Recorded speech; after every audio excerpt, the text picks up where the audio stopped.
What would you do if someone gave you a special box with a lid on it and told you on no account were you to open this box? Do you think you would find it easy to obey this command? Or do you think you might be tempted to open it and take a quick peek? Hello everyone, I'm Kathleen Pelly. Welcome to Journey with Story. Today's episode is a famous Greek myth about a young woman called Pandora who was told to do just this, not open the box. Will she be able to keep her word? Before we begin, grown-ups, mums and dads, if you haven't already done so, can you please take a moment to rate and review this podcast wherever you listen to it, and maybe even share it with one or two of your friends? Thanks ever so much, and a huge thanks to all of you who have already given us such terrific reviews and ratings. We really appreciate all of your support and encouragement. Now, let's take a journey with Pandora's Box. In ancient times, before human beings walked the earth, the gods, titans, and other immortals made earth their home. One day, Zeus, the king of all the gods, ordered two titans, Prometheus and his brother Epimetheus, to create the animals and the first men. The two brothers went to the riverbank and set about forming the first animals and humans from clay. Epimetheus gave the animals many gifts, such as swiftness of foot, piercing vision, and unbounded strength. But then, too late, he realized he now did not have enough gifts to bestow on the humans.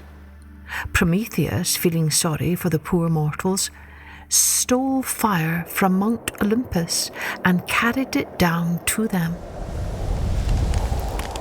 But Zeus was furious. How dare these mortals take fire that belonged to the gods? He would have his revenge. How? Listen now to the story of Pandora's Box.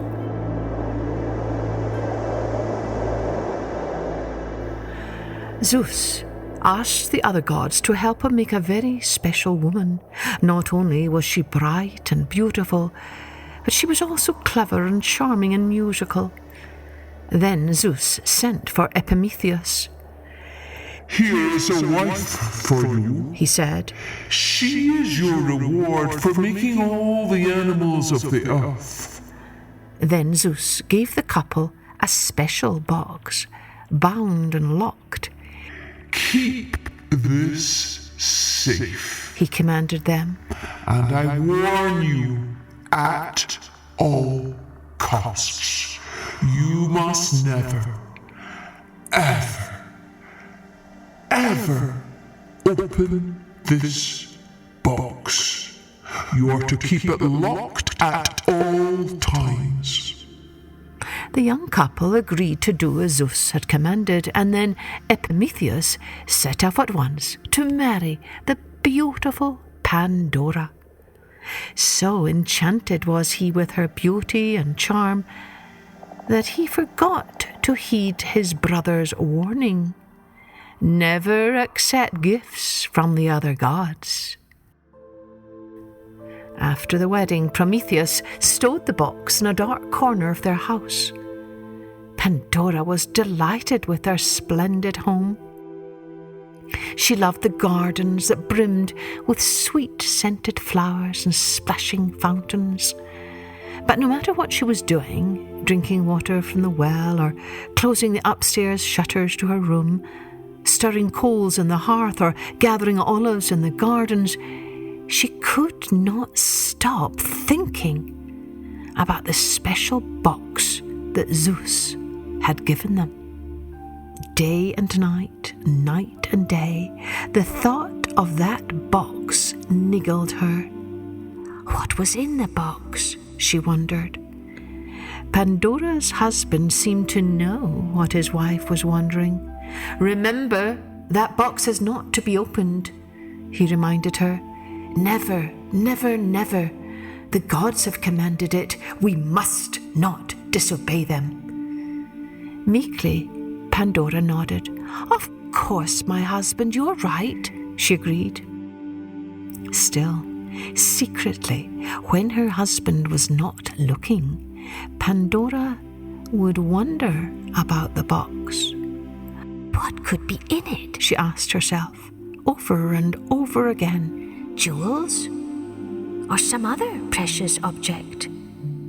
One day, when her husband was off in the fields, Pandora happened to catch sight of the box, sitting in a dark corner in a room just off the courtyard. It seemed to call out to her.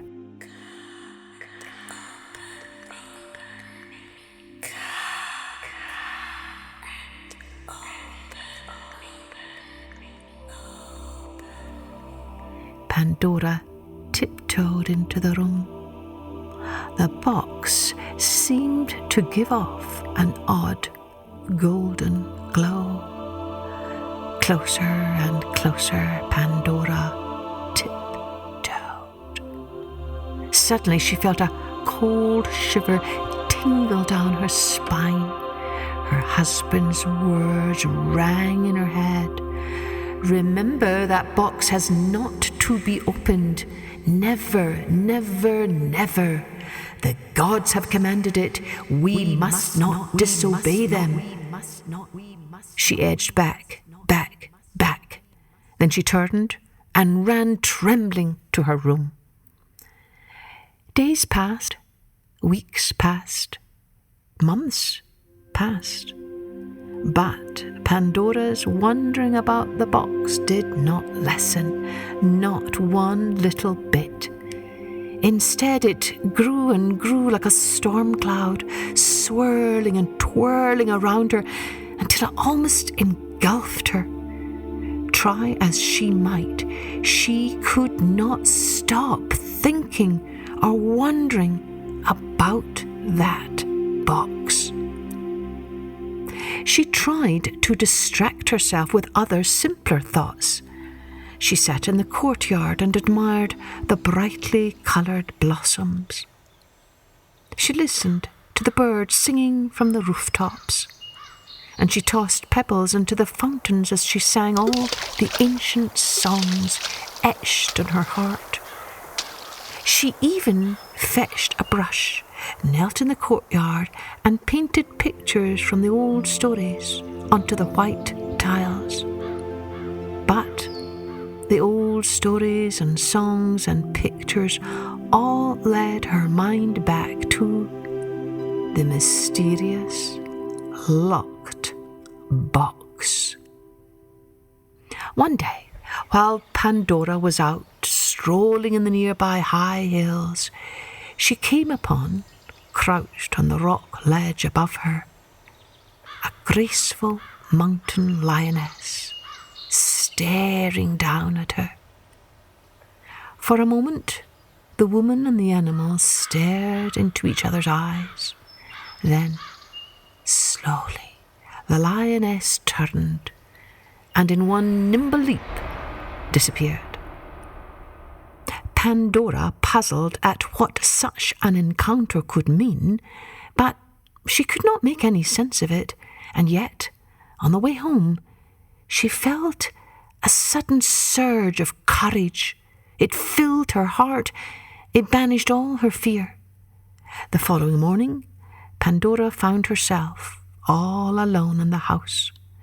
She walked outside to the courtyard and past the room where the box stood hidden in the corner. The door to the room was ajar. Once more she noticed the box seemed to emit a strange golden glow.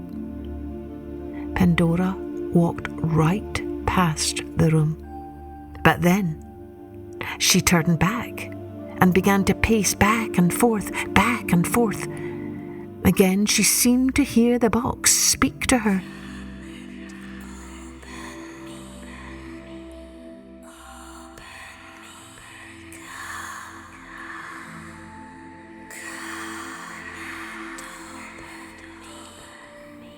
Suddenly, Pandora stepped inside the room. She shut the door behind her. Maybe it would be all right if she had just lifted the lid a tiny, teeny little bit and took a very quick peek inside, she told herself. Slowly, Pandora tiptoed forward. 1 step, 2 steps, 3 steps. She felt her heart quiver. Her fingers shook as she fumbled with the lid. Ever so gently, she pried it open and peered inside. Stillness surrounded her. And then,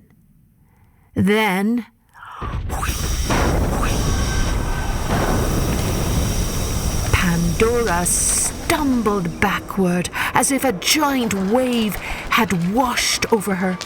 She felt herself flung backwards against a wall. Dazed and trembling, she saw horrible winged creatures flap from the box. Gnarly, twisty things spun past her head. Screaming voices drenched the air. Anger.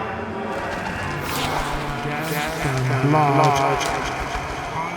Falsehoods.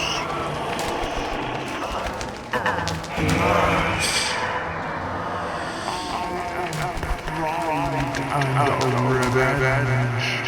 Howls and whistles, screeches and wails rang in her ears. Mustering her courage and strength, Pandora crawled toward the box. A flurry of claws and feathers beat against her hair. She reached up with one arm and just before she could snap the lid back in place, a tiny butterfly fluttered out on yellow wings like a splash of sunlight. I am hope, it sang out.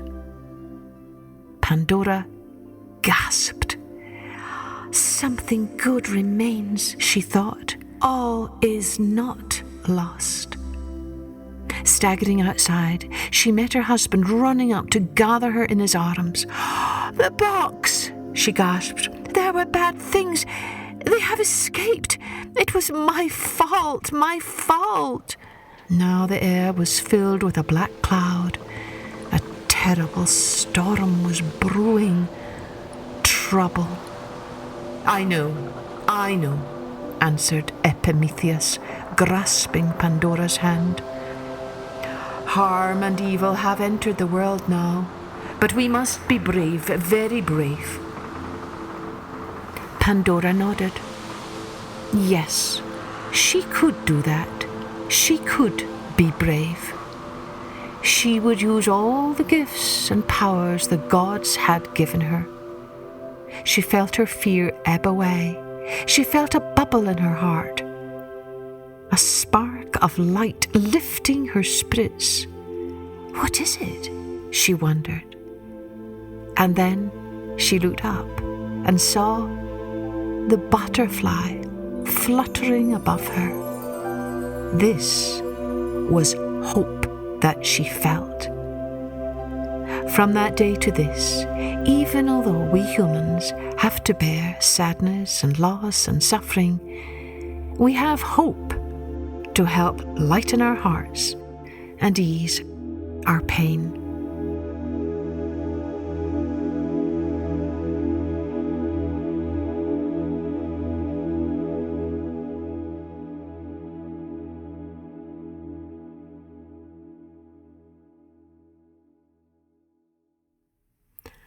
Well, do you blame blame Pandora for opening the box.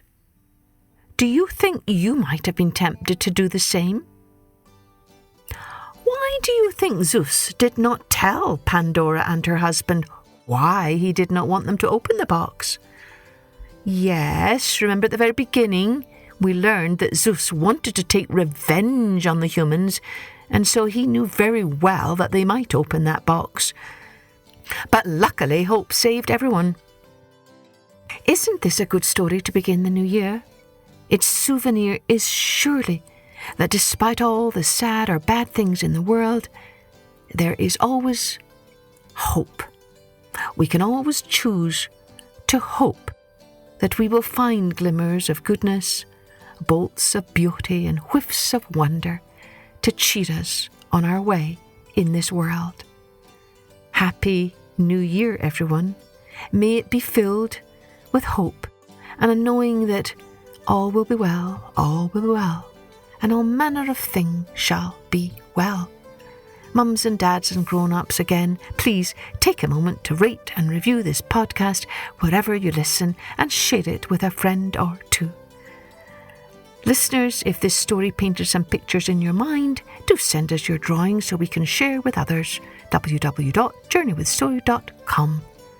Cheerio then. Join me next time for Journey with Story.